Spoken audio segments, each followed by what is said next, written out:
Hola, mi nombre es Miguel Flores, soy el pastor de Capilla Calvario de Santa Paula y mi deseo y mi oración es poder alcanzar esta ciudad con el Evangelio de Cristo. Y qué mejor usar estos medios sociales para poder llegar a personas fuera de las cuatro paredes de una iglesia. Así es que me veo forzado en mi corazón a poder dar inicio el libro de los Romanos a partir del capítulo 1, los días domingos. Sé que lo hemos estado transmitiendo los días martes a partir del capítulo 8, pero esperamos poder empezar desde el capítulo 1 y poder dar una enseñanza completa de este libro. Así es que acompáñame y ora por nosotros y gracias por escucharnos y si Dios pone en tu corazón darle un like o compartir este video que sea para bendición y solamente gloria y honra de Jesucristo. Vamos a dar inicio y vamos a orar primeramente. Padre, Señor, gracias por tu iglesia y gracias por lo que estás haciendo aquí en esta ciudad. Y rogamos, Señor, que tu Espíritu Santo llene esta ciudad y que pueda traer personas que amen tu palabra, que tengan un corazón y un deseo por conocer tu evangelio, que el poder venga a través del conocimiento de tu palabra y no de una sola emoción. Señor, ayúdanos a que tu palabra se expanda a través de los medios sociales, no trayendo religiosidad, ni trayendo un show, sino simplemente que sea tu palabra hablando a tu pueblo, a tu iglesia, a la gente que no te conoce. Te lo pedimos en el nombre de Jesús. Amén. Así es que Romanos capítulo 1, verso 1. En Romanos capítulo 1, verso 1 leemos primeramente Pablo, siervo de Jesucristo, llamado a ser apóstol, apartado para el evangelio de Dios.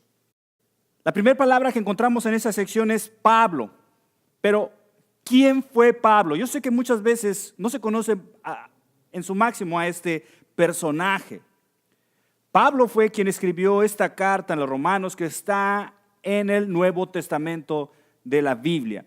Y fue dirigida a la iglesia que se había fundado en la capital de Roma hace 2000 años atrás. Hace 2000 años atrás. Por judíos convertidos al cristianismo por la evangelización del apóstol Pedro y de los demás apóstoles en los primeros años de la muerte y resurrección de Jesús, de Jesucristo. Es muy probable que algunos miembros de esta iglesia ya habían escuchado acerca de Pablo y su trabajo. Algunos de ellos lo conocían personalmente y tal vez otros no lo conocían. Pablo fue un hombre excepcional. Su nombre no solamente es bíblico, sino además un personaje histórico.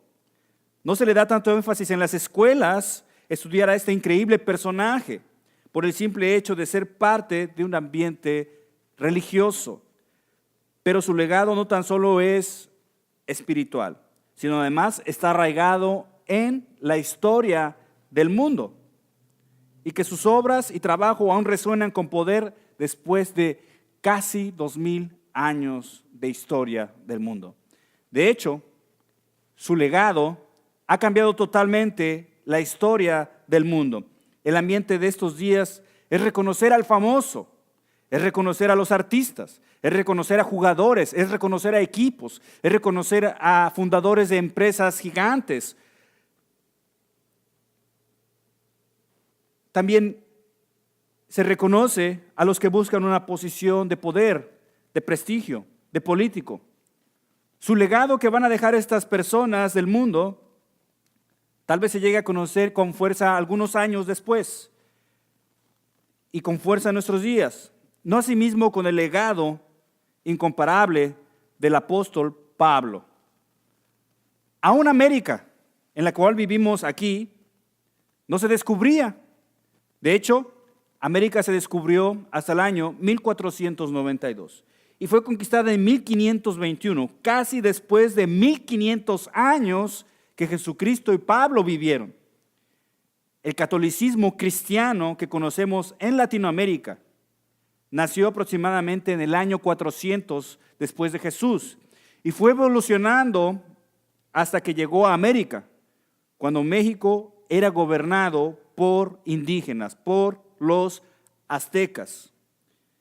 Pero 1500 años atrás, en Jerusalén ya existía el judaísmo. El judaísmo predominaba a su alrededor en los tiempos de Jesús. Fue de ahí donde algunos judíos en otras partes del mundo que vivían fuera de Jerusalén. Pero de ahí en fuera predominaba el paganismo y la idolatría greco-romana. La idolatría greco-romana. Eso es lo que predominaba, el paganismo en Roma y en todo el imperio romano, en su mayoría. El paganismo greco-romano estaba lleno de mitos, de historia, de leyendas, de cultos, tanto en el hogar como lo es hoy, como fuera del hogar. Había un sinnúmero de dioses en la vida cotidiana, tanto como en la muerte, como los hay hoy. Tanto así hay tantas deidades, tantos santos en la vida de la gente, como Malverde, por ejemplo, es parte de un santo más que es adorado por cierta categoría, por cierta clase de personas. Pero también en el paganismo romano existía un culto público. También la gente salía a un culto público, iba a sus templos, lleno de deidades, de dioses latinos, truscos, deidades egipcias, deidades griegas y frigias. Sus dioses principales eran 3. De hecho, había una infinidad de dioses que ellos tenían. Pero para los romanos era Júpiter, como conocemos hoy al planeta, Júpiter. Pero para los griegos era Zeus. Y este era el padre de los dioses y de hombres. Si tan solo te interesara conocer un poco sobre mitología griega o romana, podrás darte cuenta que había una disfuncionalidad dentro de estos dioses, donde tenían relaciones sexuales con hermanos, hermanas, padres, hijos humanos. Hay una infinidad de historias de estas deidades que hasta el día de hoy se pueden conocer a través, si quieres, por Wikipedia. También tenemos a Juno, de donde viene junio, nuestro mes junio. Era hermana y esposa. Escucha bien esto. Habíamos dicho que Júpiter era el dios principal de ellos, pero Juno era hermana de Júpiter, pero también era su esposa de Júpiter. Y era también conocida como la diosa del matrimonio. Entonces, Zeus o Júpiter se había casado con su hermana, Juno, y además de haberse casado, habían engendrado, según su mitología, sus leyendas, hijos. Después tenemos a Minerva. ¿Has escuchado este nombre? Creo que has escuchado este nombre. Minerva. En el griego se conoce como la diosa Atenea y es reconocida como ser la diosa de la sabiduría, del conocimiento. También la diosa de las artes, que era algo muy ligado a la cultura greco-romana, la arte. También se denominaba como la diosa de la estrategia militar. Cuando los soldados querían ir a pelear, cuando el ejército se movía a pelear, ellos se daban sus vidas, ponían sus vidas en las manos de Atenea para que les diera seguridad, para que les diera victoria. Pero también se le conoce a Atenea como protectora de Roma. Recuerda, estamos hablando de los romanos. Y patrona de los artesanos, patrona de los trabajadores. Estos solamente son 3 de los más importantes, conocidos como la triada capitolina. Qué raro nombre, así se llama, triada capitolina. Así es que Pablo se enfrentó a la mitología, se enfrentó a costumbres. Pablo se enfrentó al paganismo, a una religión. Pablo se enfrentó a sacerdotes grecorromanos. Pablo se enfrentó al conocimiento, a la filosofía, a las ciencias, a la literatura. Pablo se enfrentó al culto pagano y Pablo se enfrentó al poder romano, a la potencia militar, cultural y económica de aquellos tiempos. Era un poder lleno de color, había mucho color en su en su religión, en su forma de pensar, en sus templos. Había esplendor. Estaba lleno de creatividad, de extravagancias, de poder. No solamente eso, como ya miramos a estos dioses casándose, siendo hermanos, vemos en esta cultura libertinaje, vemos un abuso de la sexualidad, vemos abuso hacia el más débil, vemos promiscuidad. En esta cultura grecorromana estaba tan arraigado su celo por su imperio, el amor por su poder. Había un arraigado amor hacia su filosofía, a sus ciencias, también a la guerra. Y entonces llega Pablo a enfrentarse con el paganismo romano con la idea de ¿qué? Llega con la idea de perdón. Necesitamos perdón. Como familia necesitamos perdonarnos porque nos vamos a lastimar. Como idea, llega con la idea del amor. Llega con idea de sacrificio voluntario. Llega con idea de fe. Pablo llega con humildad. Pablo llegó con gracia. Y eso está expresado en las páginas de esta carta y en la mayor parte del Nuevo Testamento, de cual el apóstol Pablo fue su autor. Pablo cambió a un imperio. Pablo cambió a una filosofía. Pablo cambió una manera de pensar y de vivir de aquellos tiempos, y que no es muy diferente a los tiempos en los cuales estamos viviendo hoy. Pablo, conocemos este nombre de Pablo en el griego, pero su verdadero nombre en el hebreo era Saulo, y se menciona por primera vez su nombre en Hechos, capítulo 7, verso 58. Hechos, capítulo 7, verso 58, miramos cómo entra a la escena el apóstol Pablo por primera vez allí en la Biblia, y echándole fuera de la ciudad a un joven que estaban matando por predicar el evangelio de Jesús, a un joven llamado Esteban. Lo estaban apedreando, por eso dice, y echándole fuera de la ciudad, le apedrearon, y los testigos pusieron sus ropas a los pies de un joven. Era un joven cuando Pablo entra en acción dentro de la palabra de Dios, que se llamaba Saulo. Él era tocayo del primer rey de Israel, Saulo. Enseguida en el capítulo 8 dice, en el verso 1, y Saulo, otra vez este joven, consentía, o sea, estaba de acuerdo en su muerte de Esteban. En aquel día hubo una gran persecución contra la iglesia que estaba en Jerusalén, y todos fueron esparcidos por las tierras de Judea y de Samaria, salvo los apóstoles. Pablo era un celoso. Pablo era un fanático de su religión judaica. De hecho, él no fue parte de esos primeros apóstoles que estuvieron en esos 3 años que Jesús estuvo sobre la tierra enseñando y predicando el reino de los cielos.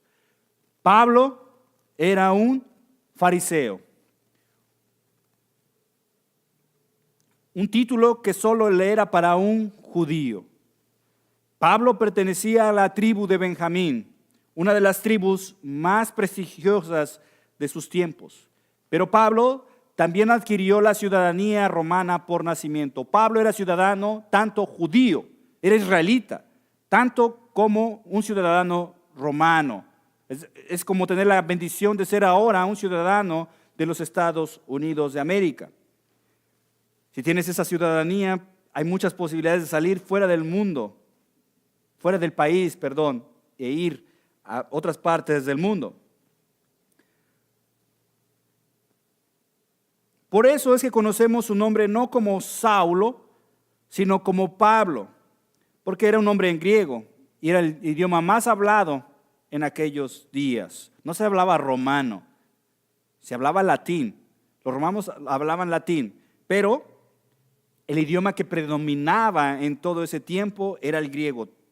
Si querías salir a otras partes fuera de Roma, tenías que hablar griego para poder comunicarte como lo ahora es importante comunicarte con el inglés. Pablo nació en los tiempos de Jesús. Recuerda, aunque no caminó con Jesús en esos 3 años, en una ciudad llamada Tarso. Por eso se le conoce en algunas palabras como Saulo de Tarso.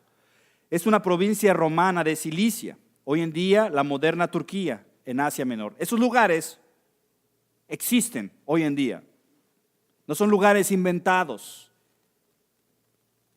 Son lugares que puedes llegar a un mapa o puedes meterte a Google y puedes encontrar esos lugares hoy en día. Los jóvenes judíos con grandes capacidades intelectuales como hoy iban a las grandes universidades. De igual manera, iban y estudiaban en Jerusalén. Pablo fue un estudiante muy capacitado, fue un intelectual. Pablo fue un estudiante de uno de los más prestigiosos rabinos llamado Gamaliel. Y esto lo llevó a ser parte de una secta religiosa prominente y estricta. Es algo así como ser un militar. Es como ser parte de la Navy. Pablo llegó a ser un fariseo. Hoy se observa de manera negativa ser fariseo dentro de la iglesia, pero en aquel tiempo se miraba como un título de renombre. Era un título de renombre.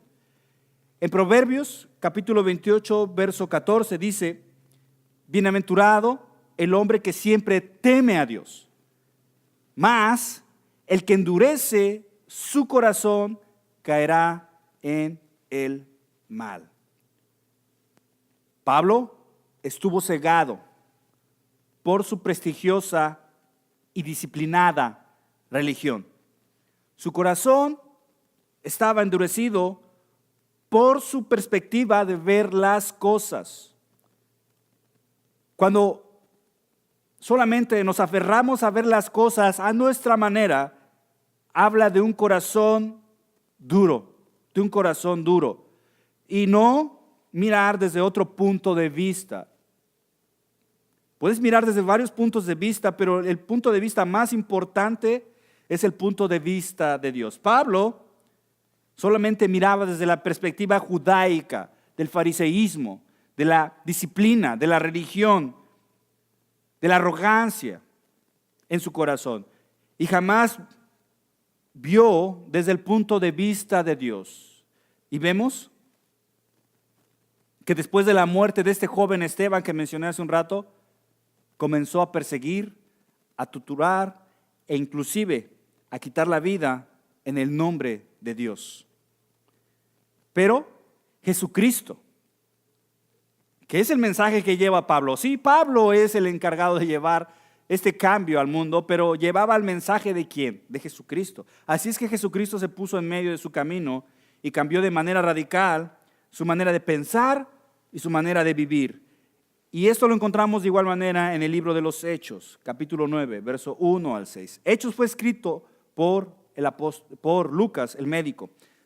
Saulo, que es Pablo, respirando aún amenazas y muerte contra los discípulos del Señor, vino al sumo sacerdote y le pidió cartas para las sinagogas de Damasco, a fin de que se hallase algunos hombres o mujeres de este camino, no los cristianos, sino de los que andaban en los caminos del Señor Jesús, es así como se les conocía en ese tiempo el camino, los trajese presos a Jerusalén. Mas yendo por el camino, aconteció que al llegar cerca de Damasco, que es una ciudad que hoy también existe en el día de hoy, repentinamente le rodeó un esplendor de luz del cielo. ¿Y qué pasa con Pablo? Y cayendo en tierra, oyó una voz que le decía: Saulo, Saulo, ¿por qué me persigues? Ahí se le aparece Jesús a Pablo. Y él dijo: ¿quién eres, Señor? ¿Recuerdas? Él estaba buscando a personas para torturarlas, para encarcelarlas, para ponerlas a muerte. Y ahora parece un gatito inofensivo. Dice: ¿quién eres? Y le llama Señor. Y le dijo esta voz: yo soy Jesús, a quien tú persigues. No persigues a mi pueblo, no persigues a los del camino, no persigues a esos primeros cristianos, me estás persiguiendo a mí, dice el Señor. Dura cosa te es dar contra coces el aguijón. Te estás metiendo en problemas, Pablo. Te estás metiendo en problemas. ¿Y cuál fue la reacción de Pablo? Recuerdas, él tenía una sed, un celo por su religión, por su templo. Y ahora él, temblando y temeroso, dijo: Señor, ¿qué quieres que yo haga? Y muchas veces así nos tiene que poner Dios, nos debe de poner a temblar y a temer, para poder responder como Pablo respondió aquí. ¿Qué quieres que yo haga? Y el Señor le dijo: levántate y entra en la ciudad y se te dirá lo que debes hacer. Como cristianos, como nacidos de nuevo, necesitamos obedecer, esperar a lo que Dios va a indicar que hagamos para servirle. A partir de este hecho bíblico. Sí, es un hecho bíblico y tal vez puedes decir que es algo religioso, pero como te mencioné al principio, Pablo cambió al mundo. Entonces no solamente es algo bíblico, religioso o espiritual, pero sin lugar a dudas es un evento histórico, porque da comienzo al legado espiritual, moral, da comienzo al legado intelectual y teológico, que transformaría no solamente una nación, a los judíos, sino al mundo entero, hasta nuestros días, hasta el día de hoy. Y seguirá influyendo y cambiando vidas en los siguientes años. Nadie va a poder parar el legado que dejó este hombre. Pablo realizó un increíble trabajo en aquella parte del mundo hace 2000 años. Pero si él estuviera presente aquí hoy en día, él diría, en 1 Corintios capítulo 15, verso 9 al 10 dice: yo, hablando Pablo personalmente, yo soy el más pequeño de los apóstoles, o sea, soy el más inferior. Es así como mi hija Lichita, que es la más chiquita. A pesar de que es la más chiquita o la más pequeña, diría Pablo aquí, de los apóstoles, dice que no soy digno de ser llamado apóstol. Apóstol. ¿Por qué? ¿Por qué, Pablo? Porque perseguí a la iglesia de Dios, que es lo que leímos hace un rato. Pero por la gracia de Dios, sí, cuando Jesús se le aparece rumbo hacia Damasco, dice: soy lo que soy. Y su gracia no ha sido en vano para conmigo. O sea, Dios ha derramado su gracia en mí y esto no se ha tirado a la basura. Antes, lo que ha producido esta gracia en mí, dice, antes he trabajado más que todos ellos. He hecho mucho. Me he esforzado mucho. Le he puesto muchas ganas al ministerio que el Señor me ha dado. Pero dice, pero no yo. No he sido yo, dice Pablo. Sino ¿qué? Sino la gracia de Dios conmigo. Sí, Pablo influyó hasta estos días y sigue influyendo a personas y sigue él siendo esa influencia, ese ejemplo de seguir a Jesucristo, pero ha sido gracias a la divina gracia de Dios. Esas son las increíbles palabras para alguien que transformó el mundo, llenas de humildad porque no se está tomando el crédito para sí mismo, llena de humildad y de total dependencia de Dios. Dios nos tiene que poner en situaciones en las que podamos ser humildes y en las que podamos estar en total dependencia de Él. Dios usó a un hombre para cambiar al mundo y lo mismo puede ser a través de ti. Solo es que tú te dejes utilizar por Dios. No hay nada de dificultad en todo eso, simplemente uno tiene que dejar que la gracia de Dios esté con nosotros y dejar que Dios haga el resto. Para seres imperfectos, seres que se están muriendo, para seres que viven vidas vacías, Dios te puede usar si tan solo dejas que Él lo haga, como lo hizo el apóstol Pablo. El siguiente domingo, si Dios quiere, seguiremos a continuación hablando un poco más sobre Pablo y sobre lo que sigue en los siguientes versos. Vamos a orar. Padre, te damos gracias, Señor, por tu Espíritu Santo. Y gracias, Señor, por tu presencia. Gracias, Señor, por lo que nos has hablado en esta tarde. Y, Señor, ayúdanos a que este mensaje se escuche por muchos lados. Padre, bendícenos y llénanos de tu Espíritu Santo. Y ayúdanos a copiar este hermoso ejemplo de este hombre que transformó el mundo con el Evangelio de la gracia de Dios. Te alabamos, te bendecimos, en el nombre de Jesús. Amén. Que Dios te bendiga. Amén.